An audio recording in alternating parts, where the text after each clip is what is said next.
Welcome back to my channel. তোমরা সবাই কেমন আছো? আশা করি তোমরা সবাই ভালো আছো। আমিও খুব খুব ভালো আছি। এখন আমি মাঠে চলে এসেছি, বাপির সঙ্গে আলু ভাঙছি। আমি কিন্তু খুব একটা ভালো আলু ভাঙতে পারি না, আলু ভাঙতে গিয়ে সব আলু কেটে কুটে যায়। আর এদিকে বাপি আলু ভাঙছে, আমি আলুগুলো কুড়িয়ে কুড়িয়ে একটা জায়গায় রাখছি। অনেকটা আলু চাষ করেছে, এটা কিন্তু পুরোপুরি চন্দ্রমুখী আলু। আমি মাঠের মধ্যে খুব একটা আলু ভাঙতে আসার সুযোগ পাই না, আর সুযোগ পাবোই বা কী করে বলো? আমি তো থাকি কোন্নগর থেকে তো আর এখানে আলু ভাঙতে আসা যায় না। তো আজকে একটা সুযোগ পেয়ে গেছি, আজকে আমি বাড়িতে ছিলাম আর বাপিও আলু ভাঙার ডেটটা আজকেই ফেলেছে। সেই জন্য আরও আমার সুবিধা হয়েছে, যে অনেক দিনের ইচ্ছা যে আলু ভাঙবো। কোন ছোটোবেলায় কোদাল টোদাল নিয়ে আলু ভাঙতাম, সেই সব দিনগুলো আজকে খুব মনে পড়ছে, ভালোও লাগছে। আর কোদাল দিয়ে খুঁড়তে খুঁড়তে একটা আলু আমি পেয়ে গেছি। আমি না সত্যি একদম আলু ভাঙতে পারি না, জানো তো। এখন তো একটু গরমকাল পড়ে গেছে আর রোদ্দুরটাও বেশ চড়া বেরিয়েছে, তাই প্রচণ্ড গরমও লাগছে। আর মাথার মধ্যে যেহেতু রোদটা লাগছে, তাই আমি মাথার মধ্যে একটা স্কার্ফ জড়িয়ে নিয়েছি। আর আমি বাড়ি থেকে ছাতা আনতে ভুলে গেছি। আমি তো আর ভাবিনি যে জমিতে গিয়ে আমি আলু টালু ভাঙবো। যেহেতু আমি আলু ভাঙছি, তাই ভাবলাম তোমাদের সঙ্গে ভিডিওটা শেয়ার করাই যাক। তাই আর কি তোমাদের সঙ্গে একটু শেয়ার করে নিচ্ছি ভিডিওটা। আমার তো আলু ভাঙতে বেশ ভালোই লাগে। এরকম কি মানে আমার মতন কি তোমরাও কেউ আছো যে এরকম আলু ভাঙতে ভালোবাসো? আসলে গ্রামে বড় হওয়ার মজাটাই কিন্তু আলাদা। আমার মতন তোমরা যারা গ্রামে বড় হয়েছো, তাদেরও কিন্তু এই জিনিসগুলো ভালো লাগে। আর আমার মনে হয় তোমরাও এই জিনিসগুলো খুব মিস করো। যাদের ধরো বিয়ে টিয়ে হয়ে গেছে, তারা কিন্তু খুব মিস করে। আর এদিকে দেখো পেঁয়াজ গাছও আছে, পেঁয়াজ গাছগুলো আলু ভাঙার মানে আলু খেতে ছিল কিছু পেঁয়াজ গাছ। তো কত সুন্দর পেঁয়াজগুলো হয়েছে দেখো। এই পেঁয়াজগুলো কিন্তু ভাত দিয়ে বলো মুড়ি দিয়ে বলো খেতে খুবই ভালো লাগে, যেহেতু টাটকা পেঁয়াজ তো তাই। আর আলুর সাইজগুলো কিন্তু খুব বড় বড় হয়েছে।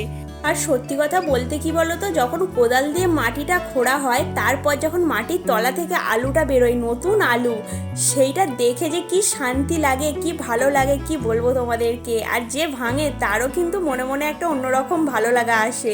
এটা কিন্তু সত্যি, তোমরাও যদি কেউ কখনো এইভাবে আলু ভাঙো, তোমরাও কিন্তু সেই জিনিসটা ফিল করবে। আর এইদিকে দেখো আমার বরমশাই চলে এসছে, এতক্ষণ বাড়িতে ছিল, এখন দেখতে এসছে যে আমি জমিতে কী করছি। আর ওদিক থেকে বনু আসছে ছাতা নিয়ে। বেচারি ভাবছে যে আমার খুব কষ্ট হচ্ছে, তাই ও আমার জন্য ছাতাটা নিয়ে আসছে। ও বাড়িতেই ছিল এতক্ষণে। এবার তোর যেহেতু মাঠে এসছে, ওকে আমি কাজ দিয়ে দিয়েছি। আমার যে তুমি আলুগুলো ব্যাগের মধ্যে ভরো।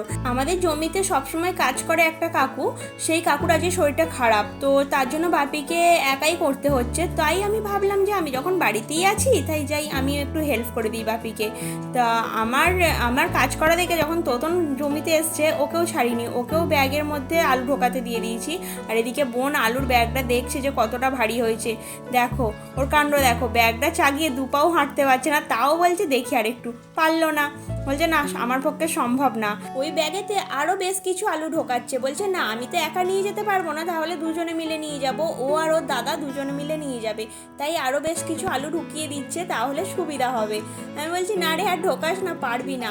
আর ওর দাদা ওদিকে বলছে যে না না তোকে নিয়ে যেতে হবে না, আমি একাই পারবো নিয়ে যেতে। দুজনের মধ্যে তর্ক হলো, যাচ্ছে দেখো এখন একা একা নিয়ে, কি আর করা যাবে। আর এদিকে আমি বসে গেছি, আর পারছি না গো, সত্যি বলছি। আর এতটাই ভালো লাগছে আমার আলু ভাঙতে, তাই আমি বাড়িও যেতে পারছি না। আর মা ওই দিক থেকে ডাকছে যে আমি কখন বাড়ি যাব। আসলে মা এতটা ডাকছে কেন জানো তো, আমার না সকাল থেকে কিছু খাওয়া হয়নি। আর আমি খাইনি বলে বনুও খাইনি, ও চলে এসছে। আর ওইদিকে তোতনও খায়নি। তোতন এখন খেয়ে দেই মনে হয় আসছে।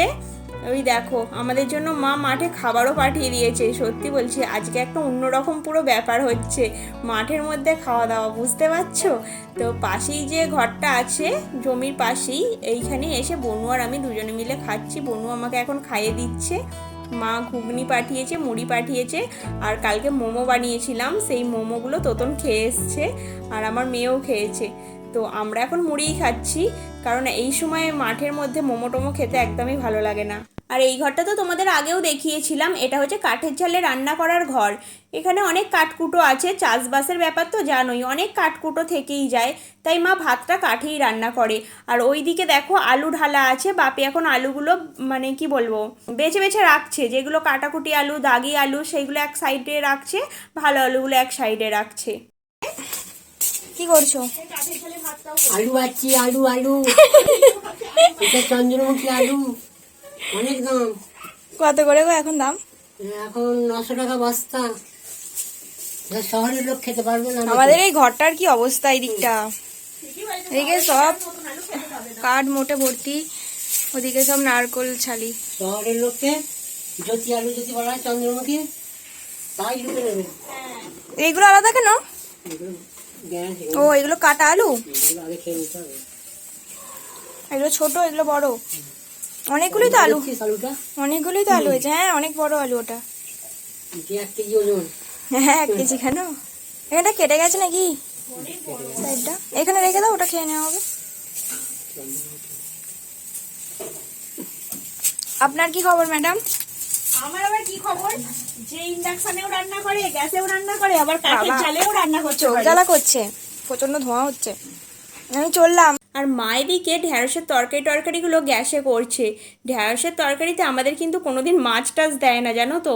তাই মাকে বললাম আজকে চুনো মাছ দিয়ে ঢ্যাঁড়সের তরকারিটা করো, খেতে ভালো হবে। আমার কথা শুনে মা মাছ দিচ্ছে, বলছে যে খেতে ভালো হবে তোরে। আমি বলছি হ্যাঁ হ্যাঁ ভালো হবে।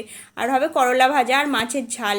তো ঢ্যাঁড়সের তরকারিটার জন্য চুনো মাছটা দেবে, আর যে বড় মাছটা আছে সেটা ঝাল হবে। এই দেখো এখন মাছ চলে গেল ঢ্যাঁড়সের তরকারিতে। এটা দিয়ে খুব ভালো করে নাড়াচাড়া করে এবার নামিয়ে নেবে। এখনও আমার স্নান হয়নি, অনেকটা বেলা হয়ে গেছে। তো চলো স্নান করে নিই, করে তারপরে খাওয়া দাওয়া করব। বনু 4টের সময় পুপুসোনাকে প্র্যাকটিসে দিয়ে গেছে, আর এখন 5:30 বাজে, ও 6টা নাগাদ ছুটি হয়। তো 5:30 বাজে আমি আধা ঘন্টা আগেই চলে এসেছি, ওর একটু প্র্যাকটিস দেখবো বলে। আমি ও কীরকমভাবে কি প্র্যাকটিস করে। আর আজকে বনু বললো একটু কম স্টুডেন্টই এসছে।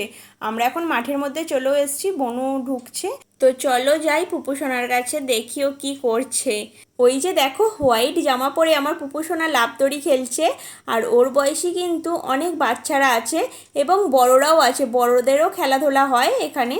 আর এখানে অনেক স্যাররাও থাকে। আজকে অনেক স্যারও কম আছে আর অনেক স্টুডেন্টও কম আছে।